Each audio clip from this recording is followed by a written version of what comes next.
We challenge you to find a better villa at just rupees 1.29 crores in Kelambakam, Moyamar. அண்ணனை பார்க்குறப்பெல்லாம் ரொம்ப அண்ணன் பக்கத்தில் தான் உட்காந்துருப்பேன்.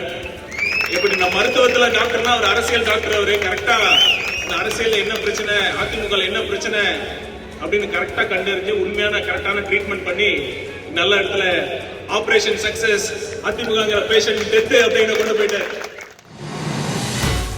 இப்போ பொதுவாக ஒன்று சொல்லிட்டு நாங்கள் நம்ம அண்ணன் சொன்ன மாதிரி நம்ம புது கட்சி எல்லாருமே புதுசு, அண்ணன் மட்டும்தான் சீனியர். அண்ணனை பார்க்குறப்பெல்லாம் ரொம்ப அண்ணன் பக்கத்தில் தான் உட்காந்துருப்பேன். இங்கே அதிமுக முன்னாள் அமைச்சர்கள்லாம் போகிறப்ப என்ன தோணுன்னா, முன்னாடியே வந்திருந்தா இங்கே வந்திருக்கலாம், இந்த பக்கம் எப்படி எவ்வளவோ முயற்சி பண்ணியிருந்தாரு அண்ணன். எல்லாத்தையும் போறவரெல்லாம் ராகிங் பண்ணிட்டு இருப்பாரு, ஏப்பா வாப்பா அப்படின்னு.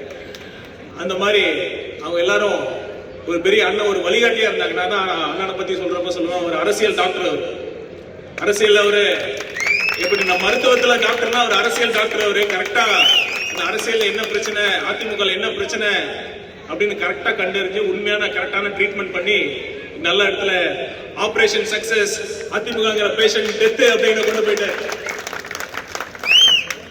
அந்த மாதிரி நம்ம சட்டசபையில் இருக்கிறப்ப நம்ம என்னன்னா எல்லாரும் என்ன நினைச்சாங்கன்னா, இது புது கட்சி 2 வருஷம் தான் ஆச்சு, எப்படி உங்களால திமுக ரொம்ப எக்ஸ்பீரியன்ஸான கட்சி, அவங்களால அவங்க கேட்கிற கேள்வியை நம்ம எதிர்கொள்ள முடியுமா அப்படின்லாம் ரொம்ப கேட்டுட்டு இருந்தாங்க. ஆனா நீங்களே பார்த்துட்டு இருப்பீங்க, சரிக்கு சமமா இன்னும் சொல்றது அவங்கள விட அதிகமா நம்ம பேசிட்டு இருக்கிறோம். அதனால உண்மையிலுமே முதலமைச்சர் அவர்களும் ரொம்ப சந்தோஷமா இருந்தாங்க. எல்லாருமே நல்லா பெர்ஃபார்ம் பண்ணிட்டு இருக்காங்க இந்த சட்டமன்றத்துல. அந்த மாதிரி நம்ம, ஏன்னா அதுக்கு காரணம் என்ன தெரியுமா, நம்ம கிட்ட உண்மை இருக்கு, அவங்க பேச்சு திறமை தான் இருக்கு. அதெல்லாம் ஒத்துக்கணும் கண்டிப்பா. எல்லாரும் சூப்பரா பேசுறாங்க, ஒவ்வொருத்தர் அமைச்சரும் சரி. நம்ம செந்தமிழ்ல பெரிய புலமை பாடல்கள் அப்படின்னு அவங்க தலைவரை போற்றி புகழ்றதா இருக்கட்டும், பெரியாரை பத்தி பேசுறதா இருக்கட்டும், கலைஞரை பத்தி பேசுறதா இருக்கட்டும், முன்னாள் முதல்வர் ஸ்டாலின் அவர்களை பேசுறதா இருக்கட்டும், இப்ப எதிர்கட்சி தலைவர் உதயநிதி அவர்கள் பேசி புகழ்ந்து பேசுறதா இருக்கட்டும், எல்லாம் பயங்கரமா பேசுறாங்க செந்தமிழ்ல, அப்பா அப்படிங்கிற மாதிரி தான் இருக்கும்.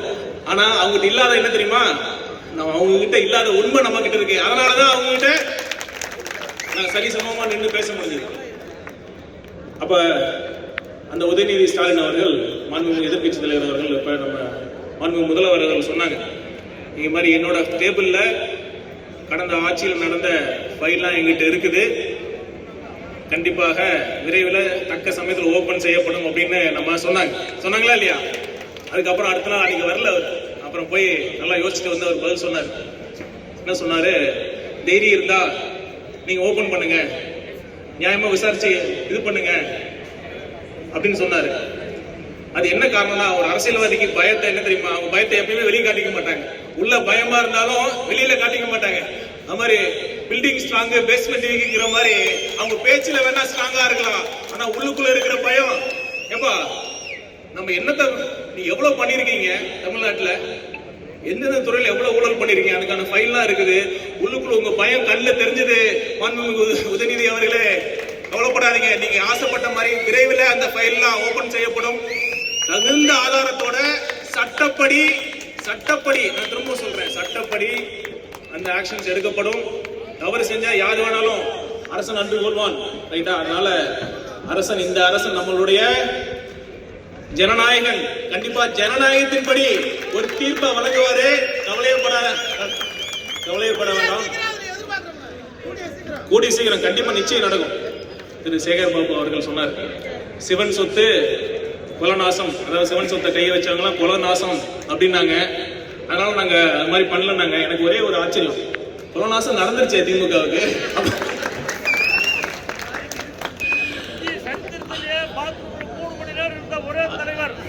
குலநாசம் நடந்துச்சு, அதனால எந்த சிவன் சொத்தை கையை வச்சாங்களோ, அதாவது கோயில் சொத்தை உண்டியில எடுக்கிறது மட்டும் சிவன் சொத்து கிடையாது, மக்கள் வரி பணமும் சிவன் சொத்து தான், மக்கள் வரி பணமும் கடவுள் பணம் தான்.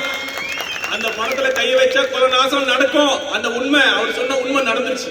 We challenge you to find a better villa at just rupees 1.29 crores in Kelambakam, Moyamar.